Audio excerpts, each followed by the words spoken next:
Umur 25, idealnya harus punya gedung minimal 3. Sebelum nikah, minimal punya pendapatan 1 M sebulan. Sama punya mobil 3.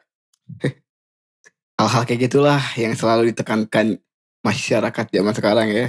Sampai kayak hal sakral nikah pun terasa kayak nggak bukan perihal sakral lagi. Soalnya gue kemarin ngeliat ada bahasan di internet yang gue denger dari seorang cewek yang udah nikah, konteksnya kayak gini.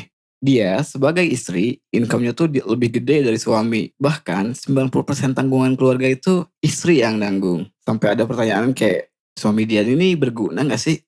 Maksudnya kayak, ya apa-apa kan dia yang nanggung gitu kayak, terus apa sih kontribusi seorang suami kayak gitu-gitu kan. Tapi dia mengakui sih suaminya baik, ya nggak ada masalah lain sih selain keuangan kayak gitu.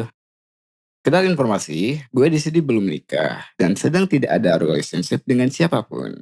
Tapi ada orang yang bilang kalau bilang masakan ini nggak enak sama enak itu kan bukan berarti harus bisa masak dulu ya kan. Menurut gue, mungkin banyak orang yang mencari-cari pembenaran atas hal-hal yang menjadi pemberat dia. Maksudnya kayak gimana tuh? Kayak contohnya gini, gue lapar, gue gak punya kerja, makanya gue maling buah tetangga. Ya gak salah dong daripada gue mati kelaparan. Dari sini, kalau kita tidak sedang berada di posisi itu, kalau kita sedang bisa berpikir jernih, sudah jelas dong ya jawabannya. Mencuri ya apapun alasannya kan nggak bisa dibenerin kayak tapi ya bagi dia mungkin kebenaran itu sulit buat dijalani ya. Ya maksud gue Kak, lu lagi lapar, lu nggak punya kerja ya gimana kayak ya lu mau nggak mau maling, mungkin itu yang ada di pikiran dia kan. Tapi ya kembali lagi, nggak ada pembenaran akan hal itu kan. Kembali ke konteks sebelumnya. Istri ini yang pendapatannya lebih gede dari suami tadi, berdasarkan pernyataan dia, suaminya itu masih berkontribusi. Ya menurut gue tadi bilang dia 90%-nya, mungkin berarti suaminya 10%.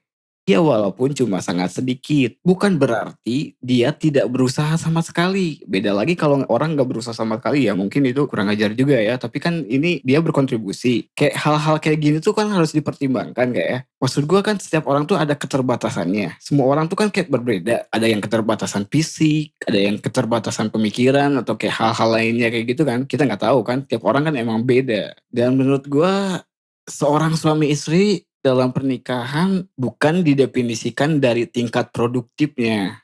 Ya tentu ada tekanan sosial yang tadi gue udah bilang. Minimal calon gue pendapatan 1 M sebulan, minimal ini, minimal itu. Kayak ya, tapi itu bukan definisi utamanya. Seseorang sangat mungkin bisa tidak produktif, tapi dalam konteks segi ekonomi.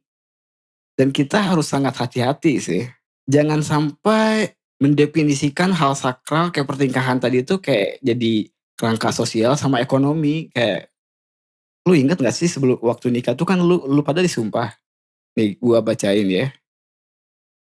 Saya mengambil engkau menjadi istri atau suami saya untuk saling memiliki dan menjaga dari sekarang sampai selama-lamanya pada waktu susah maupun senang, pada waktu kelimpahan maupun kekurangan, pada waktu sehat maupun sakit, untuk saling mengasihi dan menghargai sampai maut memisahkan kita sesuai dengan hukum Tuhan, dan inilah janji setiaku yang tulus.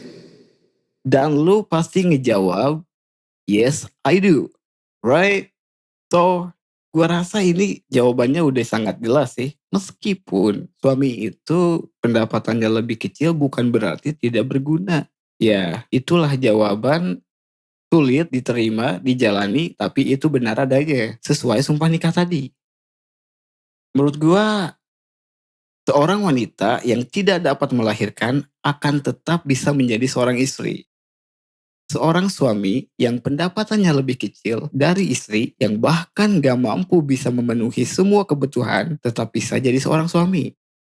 Bahkan, bahkan nih ya, seorang manusia yang lumpuh total tidak mengurangi esensi dia sebagai manusia. Gue rasa nilai kita itu berdasarkan dari esensi Tuhan sih.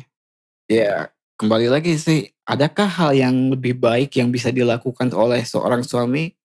Ya, maksud gue kalau suami itu ya tadi masih bisa mencintai, menghormati, menghargai, menyayangi. Gue rasa hal itu tuh jauh lebih penting dari kemampuan produktif dia. Iya, kalau lu ini aja nih, kalau lu punya relationship tapi di relationship itu nggak ada cinta, kayak ya dia nggak peduli sama lu, nggak nyayangi lu, nggak hormatin lu, ya gue rasa itu buat apa ya esensinya?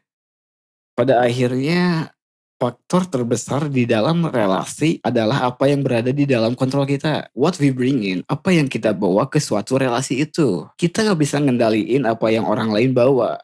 Ya kita nggak bisa ngendaliin dia mesti kerja ini, mesti kerja itu, mesti kayak gini, kayak gitu. Tidak, itu di luar kontrol kita. Tapi pertanyaannya, apakah lo bisa mencintai dia dengan baik? Apakah lo bisa mensupport satu sama lain untuk menjadi seorang yang lebih baik? Iya, keluarga bahagia, gua rasa keluarga bahagia itu bukan dari definisi presentasi dari kekayaannya juga sih. Tentu finansial berperan penting buat jadi keluarga itu lebih baik, tapi gua rasa itu bukan inti dari pernikahan itu sih. Pernikahan itu ya itu tadi, mencintai, menghormati, menyayangi. Gua rasa itu inti dari pernikahan, bukan dari sosial ekonomi.